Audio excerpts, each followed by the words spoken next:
Hello, welcome to another video. Today's challenge will be to make art with the contents of the November Scrawlrbox. Yes, November Scrawlrbox. Feel free to leave a comment below telling me what month it really is. You done? Okay. Well, let's take a look and see what's inside.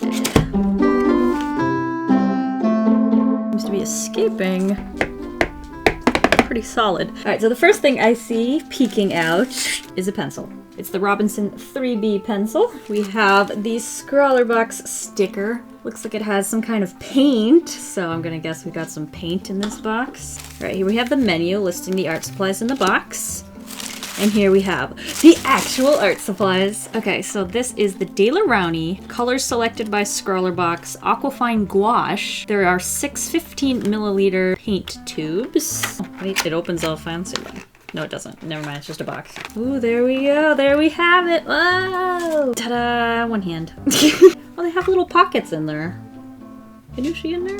So of the 6 colors, we have the wonderful titanium white, portrait pink, cadmium yellow deep hue. We learned in that other box that hue means it's not actually made out of cadmium because cadmium's dangerous. We have alizarin crimson hue, cobalt blue hue, and finally an ivory black.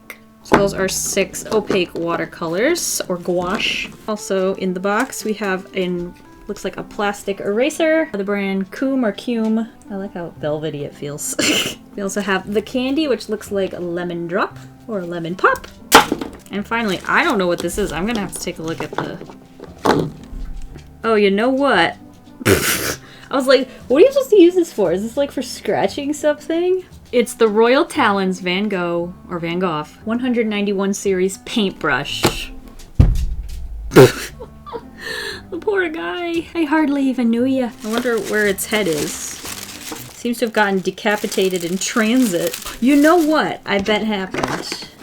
I love drawing portraits, so I'm excited. But you know what I think happened? A piece of this was sticking outside, so I bet this sort of like fell outside of the box like that and then just got broken off. That's so sad. I'm like really disappointed. Maybe I can try and find a way to use this anyway. Why couldn't it have been the pencil? Alright, let's take a better look at this print though. Here we have, it looks like portrait. I wonder if these are the same colors were used to draw this that we were provided. This is by Riso-chan, right? And then that's her Instagram. If you'd like to check out some more art, I'll definitely have it linked down below too. I like how there's a rendered face and then this flat color for the shirt. I would love to be able to do a flat color like that traditionally. That would be, I'll have to try. And then finally, the last thing in this month's box is the paper, and it is the Bockingford CP watercolor paper. It's 220 GSM. It has a very rough texture to it. It's a pretty common wibble sound, and they gave us 2 sheets of that. Alrighty, I think I'll start by swatching inside my sketchbook. We'll go ahead and fill a couple of these, I was gonna call it a colander, sections. What is the word? So if you didn't know, gouache is very opaque watercolors, so you can actually mix it with water and get just normal watercolors, but if you use it straight out of the tube, it's very opaque. I just grabbed the paintbrush. We are going to need some water and a paintbrush from my own stash and paper towel. You should never do watercolor without some paper towel. I don't know what to do first because, like, here's the colors, right? And then we have a pencil. I think everyone knows how a pencil works, right? Woo! I think what I could start with is seeing how opaque it is. So I just drew with the pencil. Now we can take some of gouache, try and draw over it. Oh, no. Okay. Very opaque. I have a little bit of water on the brush, so that is going to cause a little bit of transparency, but it looks like we can get it opaque if we need to. So if we do like a first layer over a sketch with a little bit of water and you can just barely see the pencil underneath, then I bet when that dries, you can go over it again straight from the tube and be able to cover over your pencil. Okay. That seems to be the way to do it. I've done gouache a couple times, like bare minimum here, so we're gonna have to really play with this, I think. This is gonna be fun. Let's see, what's the prompt word? Face of emotion. I think we should start by just playing around and seeing what happens. Trying to make like a orange color. I had this random tiger that I was drawing. Nice and pudgy. kind of want to throw in some paint on that. Kind of just getting a feel for the art supplies. Seeing what happens when I add a little water, when I don't. What happens when I mix the paint with the paintbrush, like directly in the palette, you know. It's kind of making mental notes of how everything works or doesn't work. Kind of like the way it looks like a gradient, because I kind of mix the paint in the paintbrush. I wonder if you can reactivate it with water on top. Not sure if that was on the paintbrush or not. That yellow on top to lighten it up. Kind of see how it layers. Color in the inside of the ears. This I tried with a little bit more water, so you can see the pencil underneath. That's something you'll have to layer. Now I'm going in with more opaque white and kind of layering it on top, and it's grabbing the other colors which are underneath and kind of blending them in together, which is kind of cool because I haven't waited for them to dry yet. I'm gonna add a little bit of water to just smooth out the strokes. That's kind of cool. Just playing around. Starting to look more like a tiger already. Gonna use some of that like pinkish, yellowish white. This is all before we've even added the stripes. Figure out where the body is. I'm not sure. I feel like I got really distracted by this because it's turning out so well that I'm not saying anything. So hi, how are you? Just kind of blending the colors on the paper. I also don't have a sketch down here, so I'm kind of just winging it, filling in the shapes with the paint, with the gouache. Layer on a little bit of the yellow on top. Not sure how long to make that. I'm not gonna actually draw the whole tiger, I don't think. A little bit more white in here. Clean the brush. Kind of blend out this color here. Hopefully it hasn't dried too much. Oop, that got a little messy. I wonder if I could... I'm sure when that dries I can clean that up pretty easy. But ew, right now it looks gross. Guess you just gotta keep working at it. We need more white.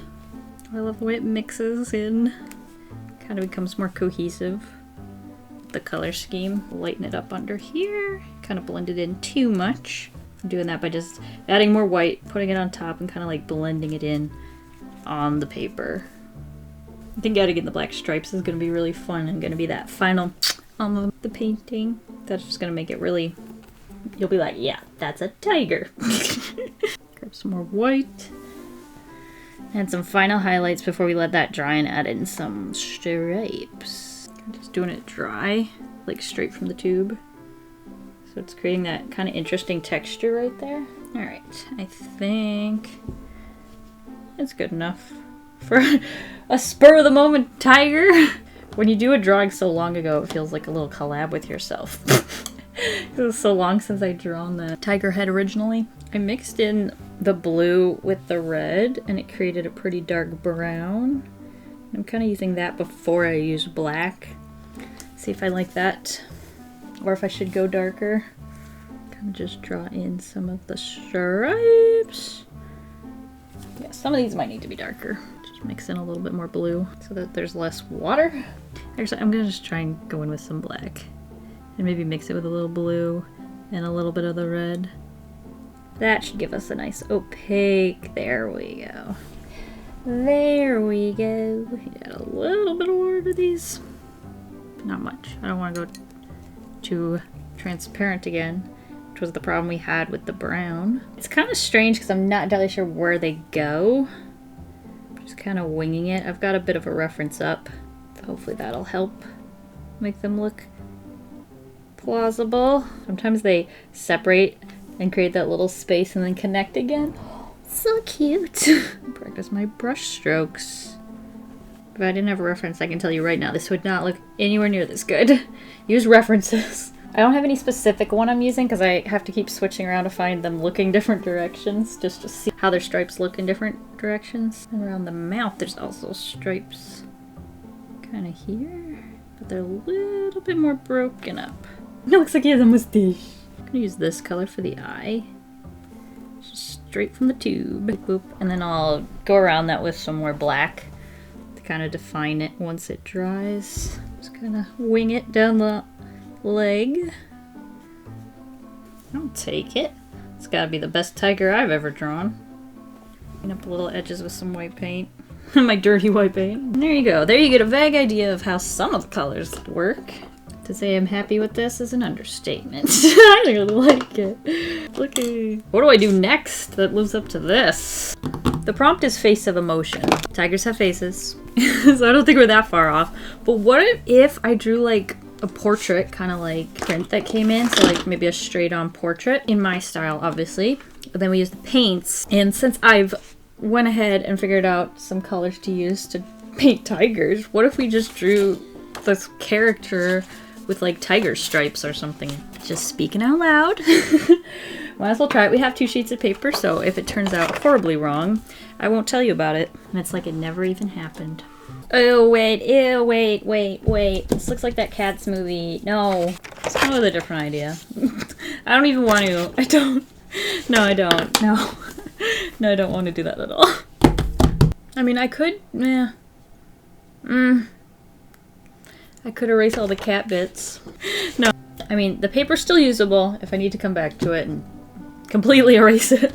Alright, instead we're gonna just, I can't think of anything. Let's just take this prompt word really literally, draw a face with some emotion. I think what would be cute is, I'm gonna again try to draw a straight on portrait because I find those difficult and challenging, so that's the goal here.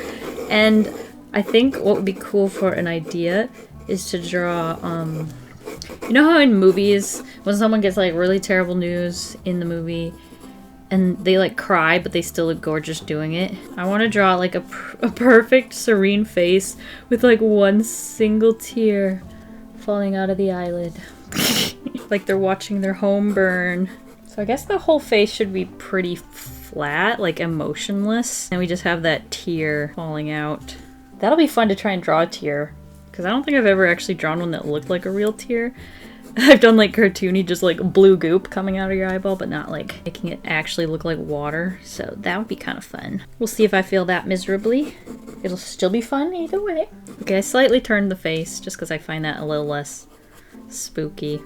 And I kind of like the angle that I got, even though it wasn't intentional. So all I have to do is just move the nose over and the mouth over a little. And voila! It's just a face looking slightly off to the right. As usual. I'm gonna keep cat eyeliner. Just for you, baby. Now with these colors, we should be able to almost mix any color we want, so I don't think we're limited at all. I think they need to look a little sadder than that, or it's not gonna really convey. Maybe flatten out the eyebrows. So we'll just flatten out the eyebrows. That should bring a little less life to the face. Lowering the eyebrows a little. Now if the eyes are looking upwards a little bit, does that make sense? We can put a lot of redness around the eyes too. That should make them look pretty sad. Even if we can dip up the inner corners of the eyebrows a little, that'll help too. How sad are we looking for here? Because I could have done a really exaggerated sad face. Like, I think that's a little easier, so maybe let's try and keep it subtle. As long as they look sad at the end, we win, okay? That's the goal here. Drawing sad people's making me a little sad. Maybe this was a bad idea. But sadness is an emotion, just like other emotions that I could have chosen. But I chose this. This is how the Cats movie makes me feel. I'm gonna give my character these same earrings, because I think they're interesting. And on the other side too.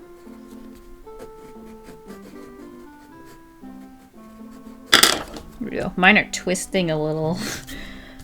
We'll see how those look when I'm done. They'll probably just end up looking exactly like those. Even though I tried to be different. I'm gonna put it in the same outfit too, why not? We could do the same hair. How would I draw this hairstyle? Let me think. I like to draw my hair as like big chunks instead of individual strands. And then sometimes I just throw a few individual strands on top. For kicks and giggles. So it looks like the hair kind of like stays around the outside of the face. Kind of get the same shape down. It's kind of smaller up at the top of the head, and it gets wider and then ends right above, like between the chin and the mouth. So I'm too long already. I need to end like here. Glad I just measured. Loosen up the edges there so they don't look like a straight line. And then kind of play around with the rest of the shape. This is getting in my way. Move it. Break up the shape a little bit. Make it a little curlier and wild like this character's hair. I love how this just ended up being kind of fan art. Oops. It happens. I just really like the way the blue, and then the orange earrings. I think this could be really fun. Try and clean this. sauce. Ooh, ew, yummy, yum. Probably should have just taken it to the sink. It would have been easier. Throw in a little extra blue.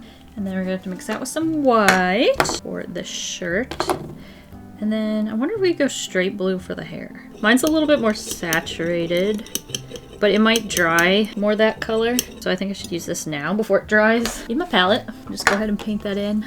Fill this in. I wonder if we should have erased some first. Maybe add a little bit of water to it and get a cleaner, crisp edge. Goal here is to try and get a nice flat color. And then we're gonna try and render the face.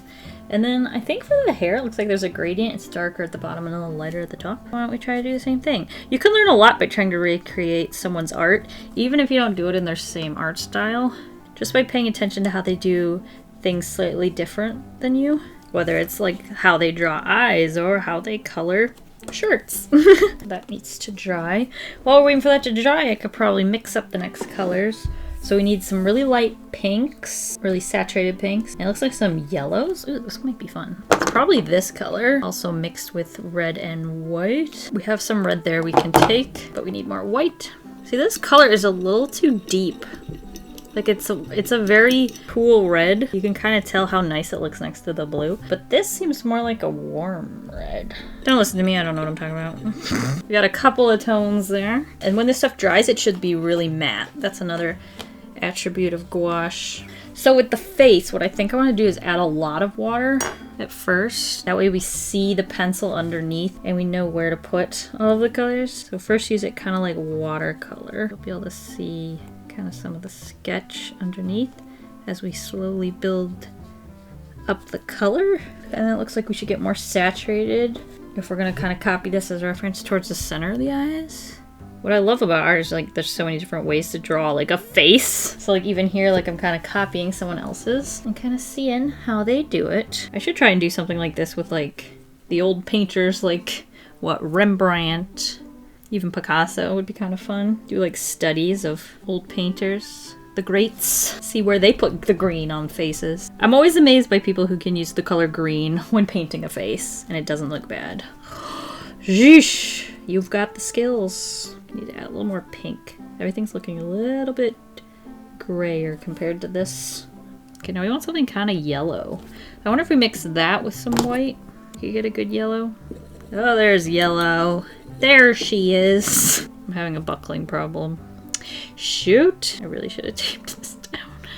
Kind of like the way it scoops. Kind of how the pink goes over the bridge of the nose and then connects to the other eyeball. I really like that. I still haven't even finished filling the whole face in with paint yet. The way I would normally do it is just fill the whole face in with one flat layer of color and then build up my tones. I have no idea how this person did it, but the way I'm going about it is very different than my normal process. Give a nice light color here for the bridge of the nose, because a lot of light will be hitting there.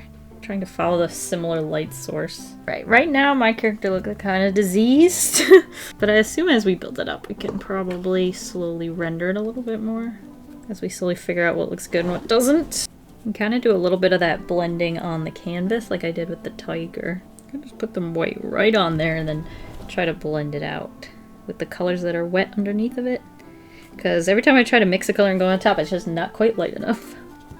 I'm also trying to like translate this shading to this different face shape, which is kind of fun. Lips would probably make a significant improvement to this drawing. Now I'm probably going to pull away from this a little bit, start doing it my way and see if I can like build it up on top without like completely walking away from this. Think of the planes of the face and see how they'd be. I'm going to clean the brush and dry it and try to do a little bit of blending. Just try to make some of these crazy hue shifts not seem quite as jarring, because I kind of just blobbed them on there as it is. And some nostrils, a little darker color. Does that make a difference? Okay, right now the nose is not quite my style. It's kind of small. I like it a little bit bigger and rounder. Some more lighter tones kind of around the outside here. Kind of pull it upwards a little. That'll hopefully help a little. Noses are tricky to paint.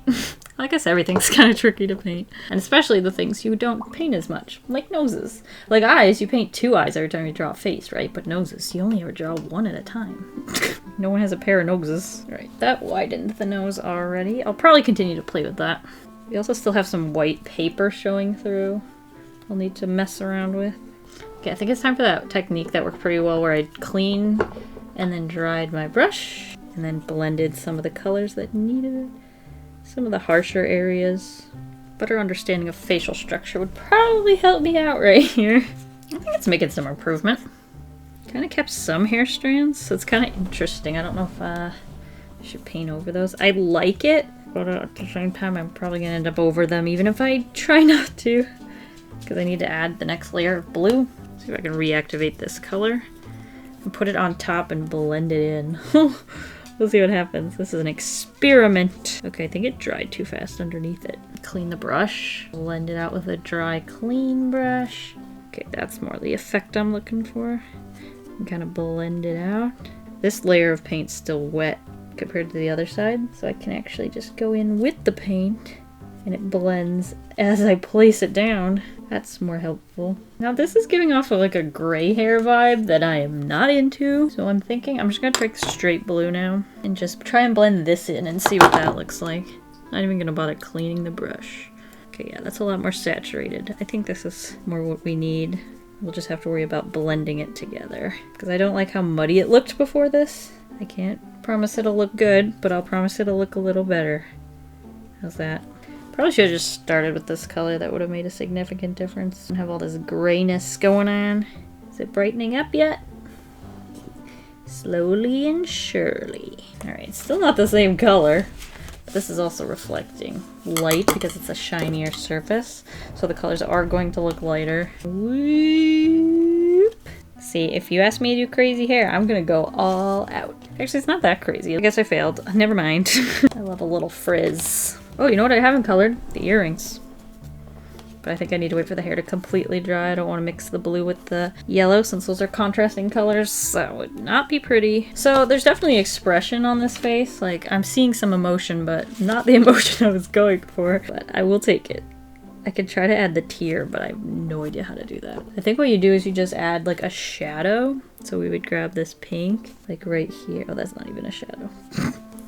This pink. And then we'll let that dry and then add some highlights to try and make it look like a tear. That would be my best guess on how to paint a tear. I played around with the face a little bit. I don't know if you can see any improvement there. The nose is still a little janky, but we love her anyway. Bloop. Actually, what I should have done is add a bunch of highlights. Like there's tears right above her eyes. And then we want that light hitting the tear there. Okay, I couldn't get that any smaller. But there. I could probably grab a little bit of the highlighty pink and kind of paint over it a bit.